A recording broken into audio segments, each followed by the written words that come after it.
mbokki internet yi nga xam ni yéenay seetaan NC TV ñu ngi leen di nuyu di leen wax ngeen dal ak jàmm abonné leen ci chaîne bi activé cloche bi ndax vidéo bu ñu dugal ngeen mën koo gaaw jot. lu soxal làmb ji nga xam ni doon na am ni ki sànq doxoon diggante Niang bu Ndaw ak ki nga xamante ni mooy Bour Sine bu Bawal, Niang bu Ndaw bu Géejawaay, Niang bu Ndaw bu Lac de Guiers numéro 2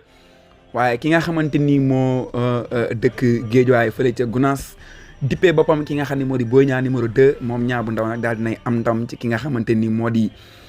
doom Bawol bii di Bour Sine muy làmb ju bari woon mbooloo waaye tamit guddee lool waaye Niang bu Ndaw moo daan ki nga xamante ni moo di Bour Sine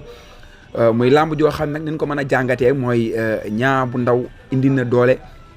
indi na physique yàlla may na ko ndam ci kaw ki nga xamante ni moo di Bour Sine conseil bi nga xam ñu ngi koy jox ki nga xam ne moo di Niang bu Ndaw daal mooy mu jàngaat li nga xamante ni moo di xeex waaye bu dee mbooloo bu dee forme mbër fa tabarakallah mi ngi ci moom mi nga xamante ni moo di Niang bu Ndaw ku gis làmb ji ni mu tëddee waaye nag ndam moom fenn rek lay mën a dem feneen fii ñu dégg li nga xam ne moo di muñal waaye làmb ju neexoon la làmb ju bëri woon mbooloo la waaye Niang bu Ndaw mii daal ku jar a bàyyi xel la ci làmb ku jar a bàyyi xel la ci làmb xale bi indi na mbooloo am na forme mbër macha allah te bëri na doole am na ndam ci kaw ki nga xamante ni moo di Bour Sine jaa ngeen jëf ci ànd beeg NC TV